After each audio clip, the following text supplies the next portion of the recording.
ان کے گھر والوں کے لیے, ان کی فیملیز کے لیے جو کہ زخمی ہیں اور جو اس دنیا سے چلے گئے, ہم سب ان کے لیے دعا کرتے ہیں.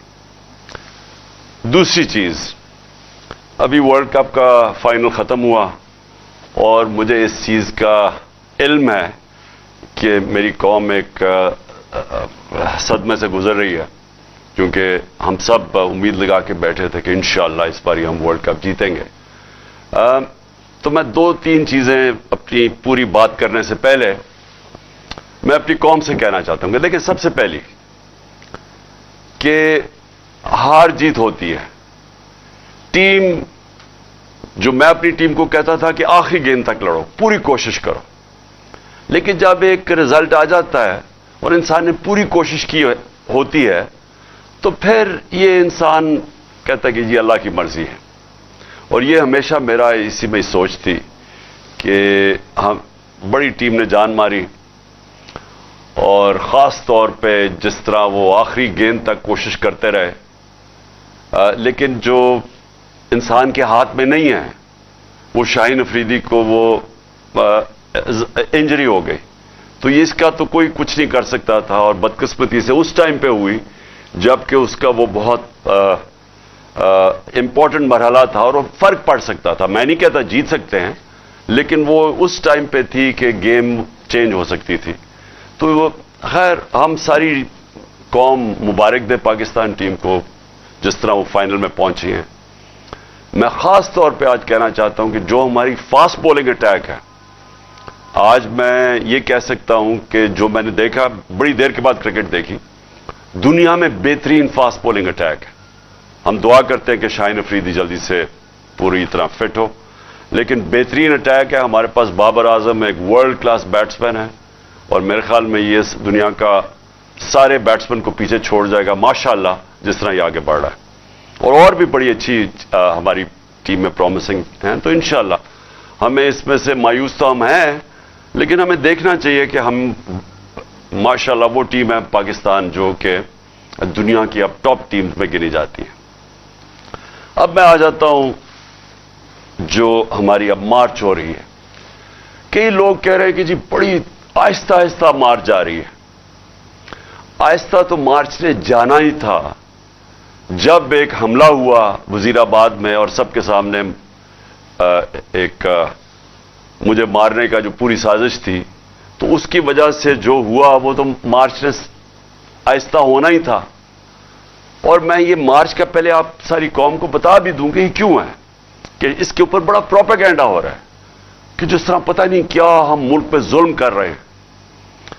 اپنی قوم کو یاد کرانا چاہتا ہوں کہ میرے 3.5 سال میں 3 لانگ مارچز ہوئی, بلکہ ایک چوتھی ہوئی تھی جو کہ راستے میں رک گئی تھی. 4 ہوئی تھی لانگ مارچز. تو کیا وہ غیر جمہوری چیز تھی؟ پوری انہوں نے کوشش کی گورنمنٹ گرانے کی. مقصد چاروں کا ایک ہی تھا, NRO لینا, یعنی میں عمران خان کو اتنا بلیک میل کریں کہ وہ ان کے کرپشن کیسز ختم کر دیں. تو یہ جو لانگ مارچ ہے یہ اس سے بالکل مختلف ہے. عمران خان کوئی اپنے کرپشن کیسز نہیں ختم کروانے کے لیے کر رہا. یہ ملک کے لیے بہت ضروری ہے کہ اس وقت ہم اپنا جمہوری حق, پرامن احتجاج ہمارا جمہوری حق ہے, ہم اس کو استعمال کرتے ہوئے ہم اس ملک کے اندر صاف اور شفاف الیکشنز کروائیں. میں ساری اپنی قوم کو کہنا چاہتا ہوں کہ 7 مہینے سے میں کہہ رہا ہوں کہ جو ایک یہ رجیم چینج سازش ہوئی, جو ہینڈلرز نے اور یہ سازشوں نے مل کے حکومت گرائی ہماری, میں یہ تب سے کہتا جا رہا ہوں کہ ان سے نہ سنبھالی جانی تھی, کیونکہ ان کا ماضی 30 سال سے تو یہ 2 خاندان ملک کے اوپر بیٹھے ہوئے ہیں. تو اگر انہوں نے کچھ کرنا تھا تو 30 سال پہلے کر لیتے. ان کے دور میں تو بنگلہ دیش بھی آگے نکل گیا, ہندوستان بھی ہمارے سے آگے نکل گیا. اس سے پہلے ہم ان سب سے آگے تھے 90 کی دہائی تک. تو انہوں نے اگر کچھ کرنا ہوتا تو کر چکے ہوتے. تو ان کو جب جنہوں نے بھی لے کے آیا اور ہینڈلرز نے بٹھایا ہمارے اوپر, میں تو 7 مہینے سے کہہ رہا ہوں کہ یہ ملک کو تباہی کی طرف لے کے جا رہے ہیں. میں نے معیشت کے اوپر بتایا کہ ان سے نہیں سنبھالی جائے گی, کیونکہ جو معیشت چھوڑ کے گئے تھے وہ تو پاکستان کو دیوالیہ نکال کے گئے تھے 2018 میں. تو اب انہوں نے کیسے ٹھیک کرنی تھی؟ جو ایک ملک کے معیشت کو تباہ کرے ہیں وہ ٹھیک تو نہیں کر سکتے.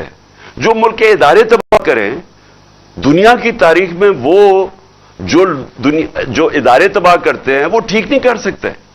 تو میں تو تب سے کہتا جا رہا تھا کہ ہم نے اتنی مشکلوں سے 17 سال کے بعد پاکستان کی جو معاشی ترقی تھی وہ 17 سال کے بعد بہترین چل رہی تھی. جو ہماری دولت میں ملک کے اضافہ ہو رہا تھا یہ تو لکھا ہوا ہے. یہ کسی ایکسپرٹ سے بھی پوچھ لیں کہ یہ 17 سال کے بعد پاکستان کی معیشت اوپر جا رہی تھی.